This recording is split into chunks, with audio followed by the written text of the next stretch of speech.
Hi there. So in this video, I want to just go over the sort of basic information you might know or not know entirely about starting an online business. And that's going to include a couple of components that we're going to learn more about together in my Facebook group, Essential Digital Biz with Eli Mahong. So the first concept is, before you embark on anything like an online business, or even if you were to take on a large project, or even if you were to start an in-store sort of business, you really need to know where you're starting up here in your mind. They talk about it a lot. Everybody talks about mindset and how important that is. And I can't emphasize more, just really, and verify and reiterate just how important that is. And it's an ongoing process, something for you to develop a practice and getting information about mindset. So what am I talking about when I say mindset? I mean, knowing your strengths and weaknesses in the various experiences you've had. That's one way of knowing or getting to know who you are. So if you've embarked on work and jobs and you've had challenges in your jobs, then it's important to reflect on those challenges and see maybe how you overcame it, or maybe you failed at it and it didn't go very well. And when you know what those experiences were like for you, then you can further understand, who you are. Were you stubborn, in a communication with a coworker, or were you open? Or were you in between that? Trying to be open, but then hurt by maybe something they said, and then ultimately stubborn. But that's just an example. We all really have all of those traits. And when you see a person who's a great leader, who's compassionate, who's communicative, who's open, trust me when I say they don't just get that way, okay? They do work. They might meditate to really slow down the chaos and the stress that they might be experiencing, or they might read up a lot about mindset and personal development. They certainly will take some time to reflect, and that might be through journaling or through taking long walks or through just doing something that sort of decompresses the stress and the anxiety they might naturally be feeling. So in the course of getting to know yourself, then you have a more confidence of an idea of your self-identity. And then when you're interested in creating an online business, because ultimately you're here because you want to learn how to do that, then the decisions you make going forward are aligned to the person you are. And meaning like the product or the services that you want to promote maybe in your online business are something that you are passionate about, or something that you can certainly be talking about naturally and normally and have a little bit knowledge of. Okay, so as you continue to work on that, and then you start to form an idea about what you want to do in an online business, then you need systems. Okay, the way to be effective and efficient in your online business is to really understand that it requires systems that eventually you can automate, that eventually can run on their own while you are, tending to other parts of your business. If you don't put this in place, then you're going to find that the passive income that you're trying to achieve, you're actually working, you're still exchanging your time for the income because you are still hands-on and working and checking and doing a lot of things manually. So the systems that you would put in place for an online business include like a sales funnel. And there are a number of companies that do that on the computers called sales funnel. Basically, it's the journey that your customer will go through. And we've all kind of been a part of a sales funnel ourselves. If we've purchased or shopped on anything online, you've had that experience before, maybe where you saw an advertisement for something. It could be in shapewear, it could be, a drill, it could be something that you were interested in. And then you might have clicked the button to look into it further. And then at some point you entered your email address because you were still interested, thinking about purchasing it, but maybe you didn't purchase it right away. But suddenly you received an email, right? And it talked to you either about the products or the company.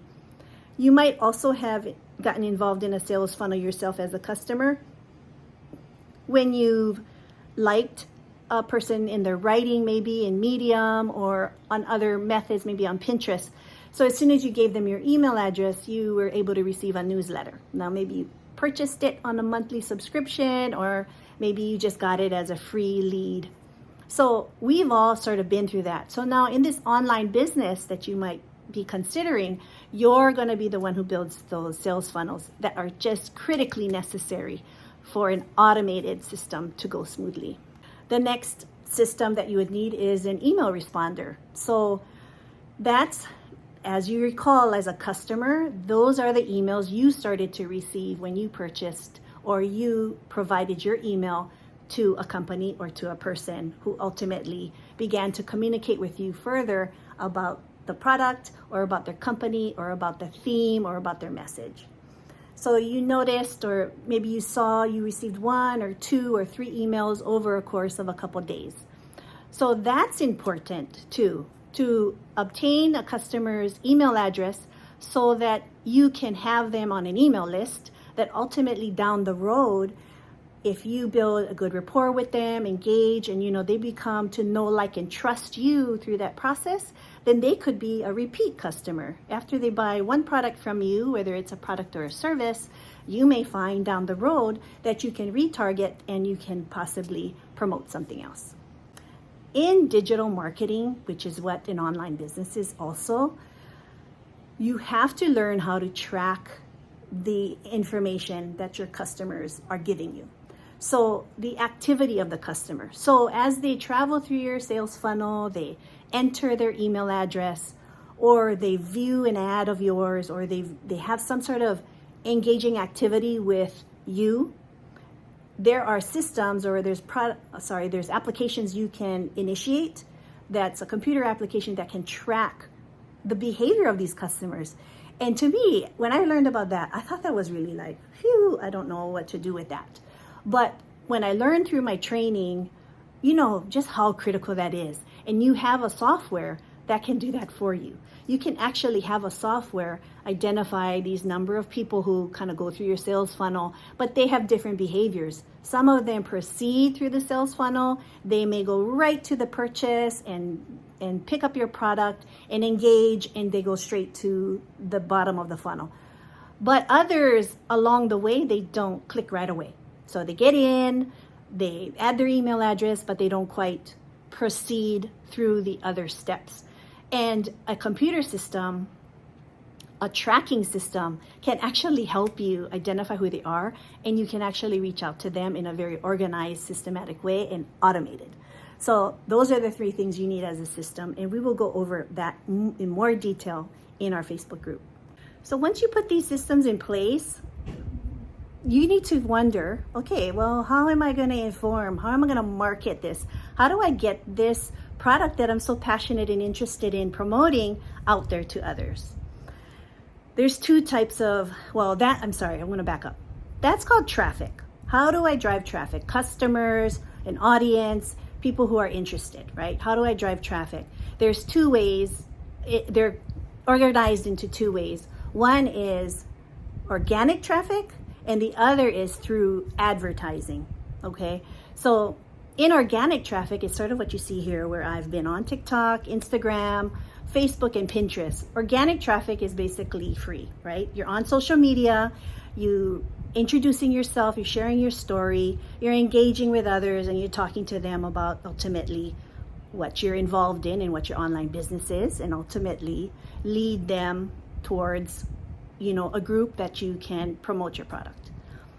Organic traffic, again, is free, but it takes time for you to nurture and engage and build the trust with those hundreds of people to want to buy anything from you, or to want to, or create the interest and the curiosity to follow you.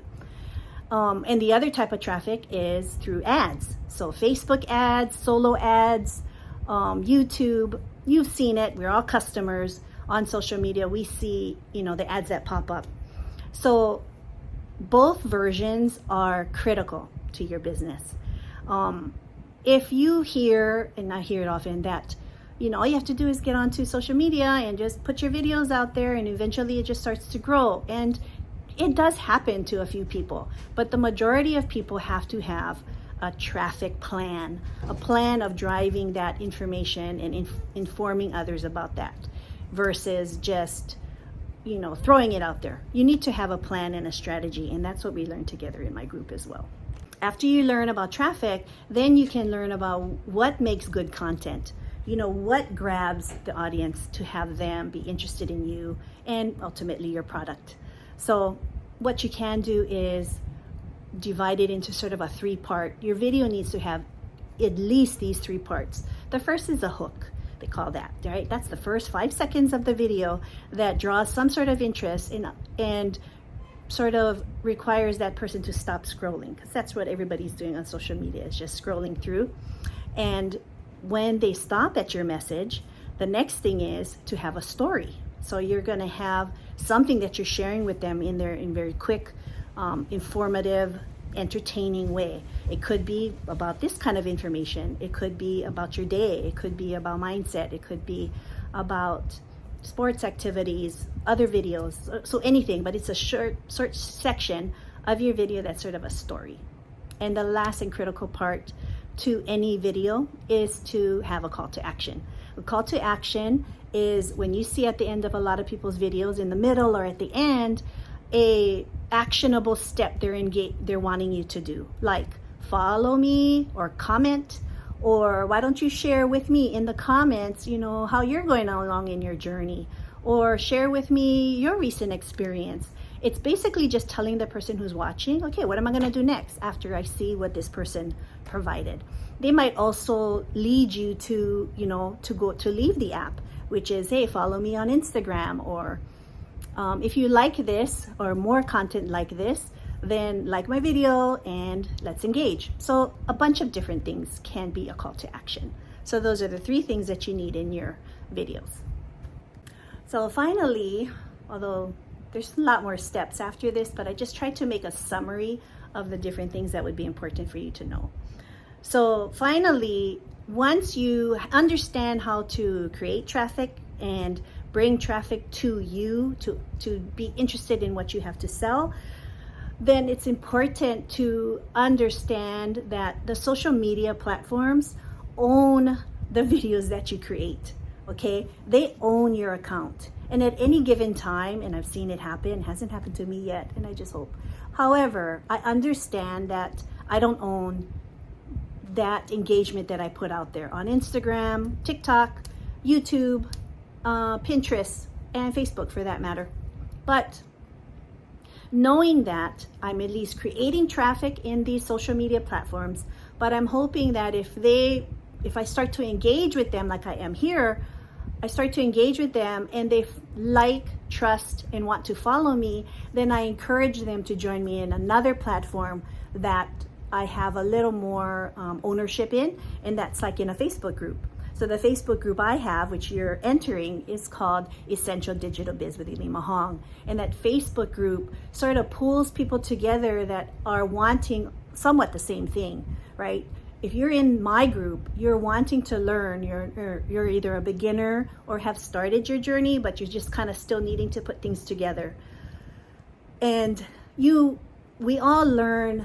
I'm in education, and I have many years of studying child development, adolescent development, and even human services, overall human development. And we are all very social creatures. Many of us can learn better in a group. So even if you're coming at different levels of learning about an online business, a Facebook group that has the kind of trust and supportiveness and information can guide you more efficiently and successfully through the journey to creating your own online business. But that's what you can gain by joining a Facebook group and joining mine. Now, I call mine Essential Digital Biz with Elima Hong because my overarching business is called Lavender Money Oil. And I chose that because I view lavender oil to represent sort of the wellness that I've always wanted to have in my life, and I would like to share that wellness journey with others. And then the money in my business is also because my focus is creating wealth. So my focus in that overarching business is creating wellness and wealth. So ultimately, in my Facebook group, Essential Digital Biz with Elima Hong, the essential part is still referring to essential oils or essential, prioritizing and being able to simplify, what's really important to you. And it is a digital business potentially, and we're gonna learn how to do that step by step, and sort of quell any of the sort of missing pieces that sometimes occur in other trainings, but we as a group together can learn together as well and sort of help you along. So once again, thanks for listening about the 5 parts of what's important in creating an online business. There's so much more to learn, but as I've gotten through my training, I'm completed, I just can't emphasize enough how important it was to have a mentor and to have a Facebook group that I learned from and with, that ultimately made me further understand how important that is for others. So go ahead and finish this video, watch the next module, and I'll see you in the group.